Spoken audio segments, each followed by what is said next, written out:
Harry and Meghan, Kate and William, Charles and Diana. Names that instantly conjure a royal union. As millions of people around the world obsessed over every detail of Meghan Markle and Prince Harry's May 19, 2018 nuptials, it became quite easy to size up the couple's festivities to another royal wedding and marriage, one that has lasted more than 70 years, Queen Elizabeth II, Harry's grandmother, to Prince Philip. Queen Elizabeth II of Britain and the Commonwealth Realms is the longest reigning monarch in the history of the world. But in 1934, when she met her future husband Philip Mountbatten, at a wedding, no less, she was simply Princess Elizabeth, the 80-year-old eldest daughter of King George VI and Queen Elizabeth. It was 13 years before the couple would become engaged. Let's look back at what a royal wedding was like more than 70 years ago, and how some of the more recent royal unions stuck with, or sometimes strayed from, tradition. Prince Harry and Meghan Markle's wedding.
Meghan and Harry's wedding location was different than Queen Elizabeth's.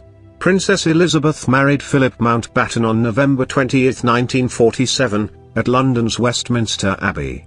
The Queen was the 10th member of the royal family to be wed at the Abbey. The Queen's parents were married there. Her second son Prince Andrew wed Sarah Ferguson there in 1986, and grandson Prince William married Catherine Middleton at the same location in 2011. Unlike his father and brother, Prince Harry married in St. George's Chapel at Windsor Castle, the location his uncle, Prince Edward, married Sophie Rhys-Jones at in 1999. The wedding was on a weekend. Traditionally, British royal weddings occurred during the workweek, granting the populace an extra day off from work to celebrate the happy event. Breaking with that tradition, Harry and Meghan wed on a Saturday, May 19, 2018. The guest list was much smaller. Royal protocol requires invitations of Harry and Meghan's wedding to be sent out on behalf of Queen Elizabeth II. King George VI was responsible for invitations to the marriage of Elizabeth and Philip. 2,000 guests were invited to the 1947 ceremony, including foreign royals such as the King of Iraq, Princess Juliana and Prince Bernhard of the Netherlands, and the hereditary Grand Duke of Luxembourg and Princess Elizabeth of Luxembourg. As heir to the British throne, the wedding of Charles to Diana was considered a state occasion. First Lady Nancy Reagan represented the United States of America at the nuptials. 1,900 invitations were sent out for the wedding of William and Catherine. Alongside traditional invitees including family members, diplomats and religious clergy, William and Catherine were wed before celebrities such as Sir Richard Branson, Rowan Atkinson, David, and Victoria Beckham, Sir Elton John, and David Furnish, film director Matthew Vaughn, singer Joss Stone and photographer Mario Testino. St. George's Chapel has a maximum capacity of 800 and with a guest list of only 600. An invite to Prince Harry's wedding was even more highly prized, though more than 2,000 members of the general public were invited to be present for the ceremony on the grounds of Windsor Castle. Meghan did not have a maid of honor. Elizabeth had 8 bridesmaids: Princess Margaret, her younger sister, Princess Alexandra of Kent, Lady Caroline Montagu Douglas Scott, Lady Mary Cambridge, the Honourable Pamela Mountbatten, the Honourable Margaret Elphinstone and Diana Bowes-Lyon. Philip's best man was David Mountbatten.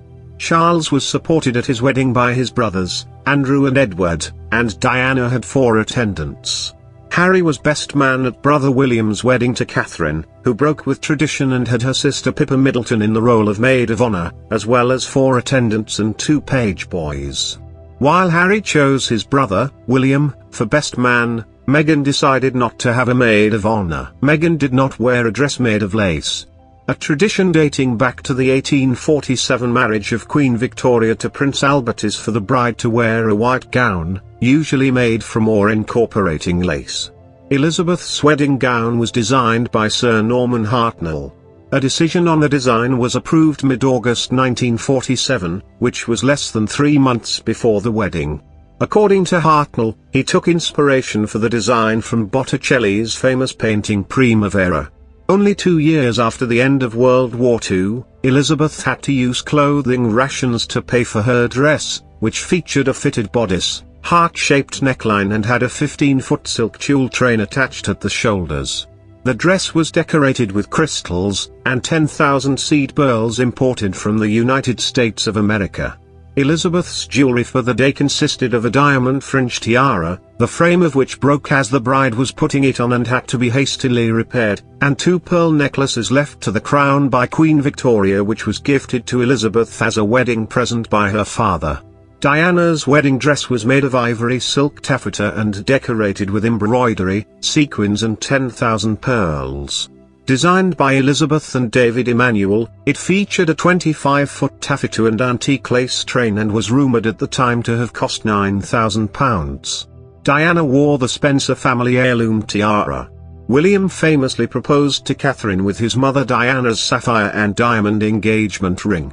Catherine's wedding dress was designed by Sarah Burton at Alexander McQueen and featured lace applique for the bodice and skirt as well as hand-stitched lace flowers. Rumors circulating at the time had the dress valued at more than $400,000. Catherine also wore a halo tiara, lent by the Queen. Made by Cartier in 1936, it was originally presented to Elizabeth on her 18th birthday by her mother. In keeping with another tradition dating to the wedding of Victoria and Albert and adhered to ever since, the bridegroom wears full military dress according to the rank and branch of the British Armed Forces in which they serve. Ever since Elizabeth's mother Elizabeth, the Queen Mother, married her father King George VI, all royal wedding rings have been created using a nugget of Welsh gold. The flowers were reminiscent of past royal weddings. Elizabeth's bridal bouquet consisted of white orchids and contained a sprig of myrtle, a tradition started by Queen Victoria. Diana's massive bouquet was largely constructed of white garden roses, with a sprig of myrtle, while Catherine's understated, in size, bouquet featured seasonal, local flowers: lily of the valley, hyacinth, myrtle, ivy and sweet william. Philippa Craddock designed the arrangements for Harry and Meghan's wedding, and used flowers and plants that are in season and blooming naturally in May, including branches of beech, birch and hornbeam, as well as white garden roses, peonies and foxgloves. The use of white garden roses is a sweet nod to Harry's mother Diana, who favoured the roses. Meghan and Harry did not kiss on the balcony of Buckingham Palace. Perhaps the biggest break in tradition at Harry and Meghan's wedding will be the lack of a kiss on the balcony at Buckingham Palace. Charles famously participated in a somewhat chaste balcony kiss with Diana following their reception, much to the delight of the millions of well-wishers outside the palace. William and Catherine also followed their reception with a balcony kiss. But with Harry and Meghan marrying at Windsor Castle, a 45-minute drive from the palace, the couple chose to have their first public kiss as husband and wife on the steps of St. George's Chapel. The couple did not serve a traditional fruitcake. Royal wedding cakes have traditionally been fruitcakes, a slice of which is mailed out to invited guests following the event. Elizabeth and Philip's fruitcake used ingredients from around the world, including sugar from the Girl Guides in Australia, which gave the cake the name the 10,000-mile cake. It was constructed of 4 tiers and 9 feet high. Charles and Diana's cake took 14 weeks to create and was a 5-tiered fruitcake. 2 identical cakes were created in case one was damaged and were made by David Avery, the head baker at the Royal Naval Cooking School. An 8-tiered fruitcake was created by British cake designer Fiona Cairns for William and Catherine.